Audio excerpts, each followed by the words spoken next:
caveat. My fools away to turn certain caveat. Turn certain caveat. Turn certain caveat.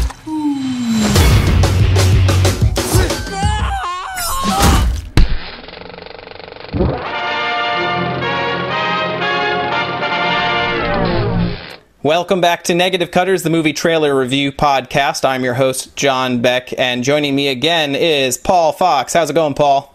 Pretty good. How you doing, John? I'm doing well, and we are ready to review the trailer for The Man with the Iron Fists.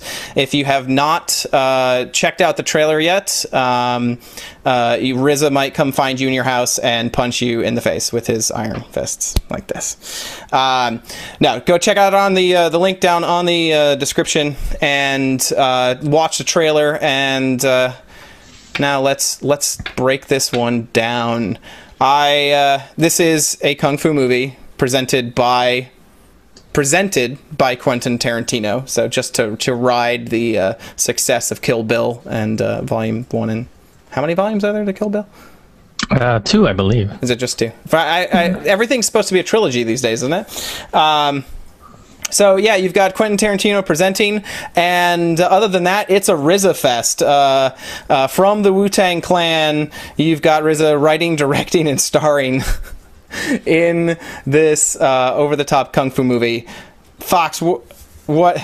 Apparently, I'm calling you Fox now. That's perfectly all right. What did you think of this trailer? Well, wow. I mean, what's not to like if you like kung fu? It seems to have all the elements. It's got a huge cast. You've got Lucy Liu, Russell Crowe shows up in there. But you've got some interesting Asian American actors and some actors. One actor even here from Hong Kong, Daniel Wu, shows up. Rick Yoon, Jamie Chung. I don't know if that's a good thing or a bad thing. I mean, what the last two things she did was Dragon Ball Evolution and oh no. So it could go either way, but she's easy on the eyes. Pam Grier is apparently, got a part in this as well. So not really sure what to expect, except that it really looks like it's going to be over the top based on what the trailer is showing us. Yeah, it seems like they're like, okay, we need to cast this, and we need some big names for the Western people, and then we need some, some experienced kung fu, Eastern, sort of names. It's like, did they just sort of mash the two together? How is this actually going to work? And I'm not sure, are they going for sort of the 1970s, kill or be killed? Are they tapping into blaxploitation genre at all, or is it just a complete mashup? Yeah, this feels. You've got all right. As far as style of kung fu movie, this feels like the Wild Wild West type kung fu movie. You know what I mean? Like you've got like the, I guess would it be turn of the century? When no, it wouldn't be turn of the century, but and certainly this is not the right comparison, but it reminds me of the time period in Japan where guns are being introduced and things like that, and the way the samurai, it's this sort of, you've got technology versus swordplay, happening. Yeah. Russell Crowe, I think, has a gun at one point in the trailer, or something gun-like, and he's doing his best Russell Crowe cowboy impersonation. Yeah. So yeah, it's but it seems to be sort of set. It doesn't look like it's set in China per se. It looks like it's set in sort of a fictional verse. Okay. I think what was the name of the town? They called it China. Well, this is China, I guess. China's Jungle Village. I've never heard of Jungle Village, by the way. That's the most horribly generic name for. I'm guessing it's supposed to be sort of like a Hong Kong-esque or Shanghai-esque trading port of the day, but it seems very much based in a fictional variation of this. I guess Arza is the town blacksmith, so that sets up the plot. He's the central protagonist as the blacksmith, I guess. And I guess, but like, I didn't get that out of this. Like, in the beginning, you've got that's RZA there, talking about making a weapon or a sword. It seemed like, was he saying a sword? or just a weapon. Yeah, it wasn't really clear. But then he makes these gauntlets, and then we cut away from that completely. Like, we don't see him again for a while in the trailer, and we start getting Russell Crowe and Lucy Liu and you know, talking, I don't know, fairly bad. The lines are a little bit cheesy, but I guess you kind of come to expect that out of a kung fu movie. You've got different people with, you know, it looks like different abilities, different weapons. One character comes in, I can't remember what they called him, but he looks basically like Colossus from the X-Men. He's got like he's got like iron shirt or bronze shirt kung fu, and his skin gets all metallicized. So we see him. I think we see him reveal his back with a bunch of tattoos on it, and then we see him transform later. What was his name? They do. How do you feel about the character introduction type of trailer that this is, where it's like, you know, this is the blah blah blah? It kind of, you know, it reminds me a little bit of Bruce Lee's film Enter the Dragon. I mean, back in that film, you had quite a few different people who were going to this place, you know, Han's Island Fortress. They were all invited there, and they each had a different agenda. I'm not sure if that's the case here. They seem to set this up as there's different clans, and they're all competing for something, or they're all after something. I'm not sure what that thing quite is yet. Then tell me who the clans are. You know, like the characters don't seem to have any connection to anybody else. Like, I'd rather see, you know, I'd rather make up those names myself, I guess, for the characters. Like, I'd rather say the blah blah blah clan, and then show some cool shot of the big bad guy of that clan or whatever. I don't know. There's something about this they seem like a caricature of these ideas, and just a big show off of, here's a bunch of weapons. Look at the cool shit. You know, look at the cool stuff we could do with knives coming out of everywhere.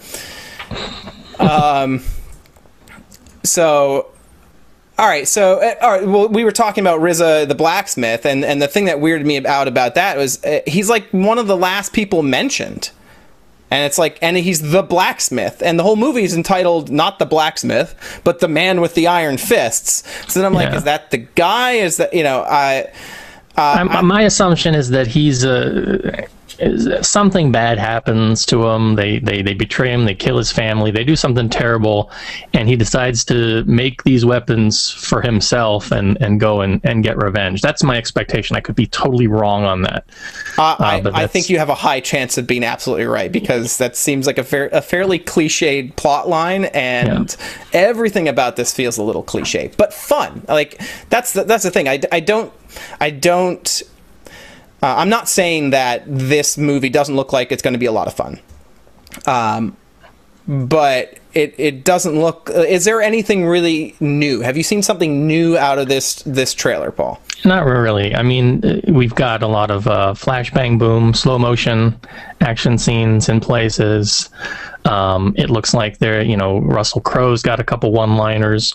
Lucy Liu's walking around acting like, you know, Lucy Liu, the queen on high, sort of like she did with her character in, you know, Kill Bill. And it's Lucy Liu. She plays herself like she's a bitch. That's what, you know. There's a badass bitch. It's kind of like cut and paste pieces from things we've seen before. Right. Now, it could amount to something really great, or it could just be this mass collection of rubbish. You know, RZA as a director and as the co-screenwriter, I don't know. You know, what can we expect? You know, it could be. Are they going to break out into rap music in the middle? Will it become like a music video at one point? We'll have to. There's actually. Well, why don't we get to the trolls? Because I mean, literally, here's Cracker Ding Dong says, I hope they use at least one classic Wu-Tang track like Shame, Protect Your Neck, and Chest Boxing for one of the fight scenes. That would be too cool. So, I mean, they're actually, you know, there's someone expecting that they're going to utilize, you know, the music that they really like in this. And I'm wondering, I think people are either going to be, you know, people who love RZA and, you know, who are going to go see this no matter what. And I think that might be a new crowd for this type of movie. I'm not sure. But I have this feeling like it's banking so hard on RZA, and you know, it could work. There's an old movie that kind of comes to mind that was kind of in the same vein. It was called The Last Dragon. It was funded by Barry Gordy, who was one of the Motown music producers back in the day, and it was very much a film. You know, I can't remember the name of the kid who was the star, but you know, it was centered around African Americans, but it was all sort of Bruce Lee style kung fu, and one of my favorite movies back in the day. But it was very much sort of that same sort of cut and paste, borrowing elements that had already been done in a lot of films before, and that film, I think, did it in a very nice way, and this could do it equally well. I mean, we'll have to wait and see. One comment that I think is kind of funny here, as I look at it, says, "Stupid people won't like this. You are stupid if you don't like it. You're even stupider if you comment about it when you don't like it. Do your thing, Arza. F the haters." And that's from Uncle EIEX. So it certainly seems like, you know, his brand recognition with Wu-Tang is gonna pull in a significant audience. I think you're right. Yeah. So we'll have to see if it can pull in the others as well. It's someone here suggests, what if Quentin Tarantino directed Mortal Kombat? Yeah, I was thinking Mortal Kombat too. You know, part of this did have a little bit of a Mortal Kombat-ish feel to it. But it looks like it's got better production value though than the Mortal Kombat movies. That's not very difficult. I mean, is there claymation? There was, you know, the what's his face was claymation, wasn't he? Or for a good part of it, the 5-armed guy. I know you're not 5-armed, 6-armed. This is. Some of these are ambiguous too. Like one comment, this is from, I don't know if it's Crikey-O or Crickey-O, depends on if he's Australian or not. He says, "It's a RZA movie." What does that mean? You know, someone else said, you know, this is Wu-Tang Clan the movie. And I honestly, it doesn't really feel like that to me. And it feels like the RZA show because it's just his, you know, name is just splattered all over it. But he did co-wrote it with what's his name? Where did he go? I had the name here. Eli Roth. Yes, Eli Roth, who is huge. I guess they call him part of the Splat Pack. And so big Splatterhouse horror movie writer director. So I mean, I think this is going to be over the top. I think the violence is actually going to be over the top. This is Eli Roth was also I can't remember the name of this character, but he was in Inglourious Bastards. So you've got. The violence is going to probably be pretty gratuitous. The Red Band trailer, I didn't notice too much differences in the Red Band trailer for this movie, other than the fact that they hang on the shot. There's a shot where a guy gets punched in the face and his eyeball comes flying out at the screen. And of course, this is in 3D. So it's not, you know, they're gonna. I worry, being that this is also in 3D, that it's just going to be way too much crap flying at the screen, and you know, how much. Weird side note: how much 3D is happening in this type of movie? You know, in Asia right now. Well, 3D is pretty prominent right now. Anytime there's a 3D movie, they try and push it over here because it basically increases the ticket sales by leaps and bounds, as I'm sure you're aware. What about movies that are not Western movies? Is it being used much? Yeah, I'd say on bigger movies, yeah, they're trying to use it more and more. But it's not as ubiquitous as it is in Hollywood films right now. Okay. We get that's a good thing. Maybe one or two movies a year where they're trying to apply the 3D effect to it. But it's not as dominant. But the bad thing is that especially the cinemas around here in Hong Kong is that we won't get an option for a lot of Hollywood films So we might get a movie like, Avengers or this, as I expect this will come over here, and they won't give us a 2D option. It'll be 3D or not at all. So is that an issue of just theater space? Some might argue that it is. Some would say that they just don't want to bother renting the 2D prints and messing with them through the distributors, I guess. So, but I think just price. It's cheaper to go it's with price, and they'll if the people go out and watch it, they're going to spend more on the tickets because they have no other option. Right.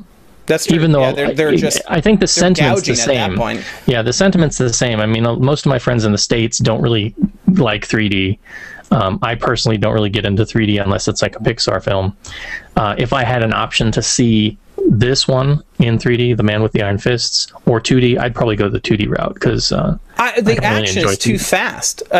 For me, and we're getting we could have an entire show just talking about 3D, which I think is what usually happens anytime someone mentions 3D. But I feel like the only thing that can save 3D is maybe The Hobbit, and running at 48 frames per second. And I don't know if that's going to be offset by the weirdness of it and the over clarity of it. So I'm really actually looking forward to seeing The Hobbit in the theater to experience that out of curiosity.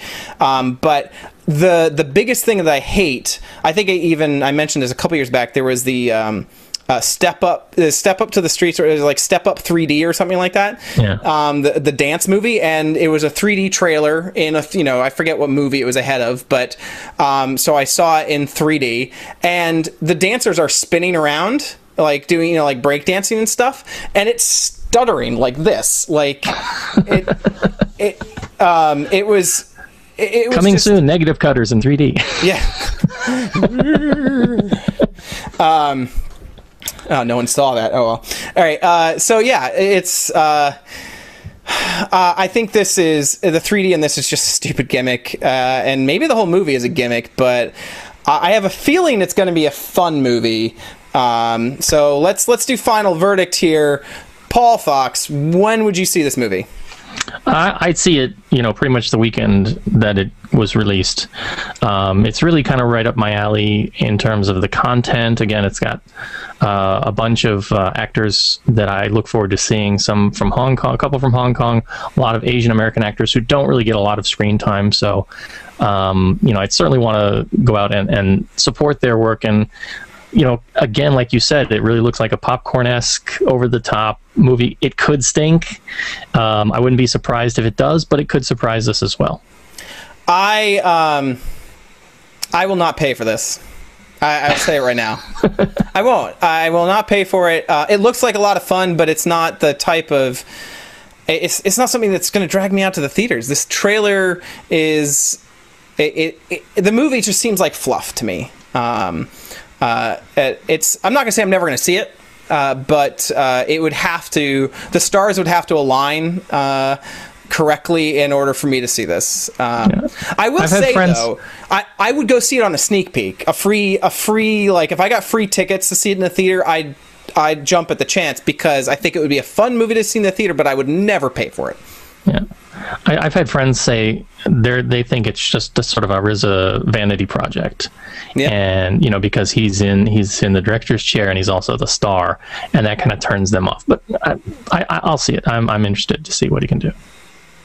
I'm curious, but I'll read reviews if I really want to know how it turns out. All right, so that's gonna do it for us today. If you are interested in seeing The Man with the Iron Fist, it does come out in theaters November 2nd, at least in the U.S., in 3D or 2D. So check that out. Let us know what you think of it. And in the meantime, I'm John Beck, and you can reach me at twitter.com/Copperdome. And Paul, why don't you let everybody know how they can stay in touch with you? Yeah, twitter.com/Foxlore, or if you're interested in Asian cinema, head over to Kongcast. That's KONGCAST.com. And this is a perfect trailer to introduce you to Paul's podcast, so check it out. And other than that, that'll do it for us today. So good night, everybody. Thank you, Paul. Yep, thanks. Good night.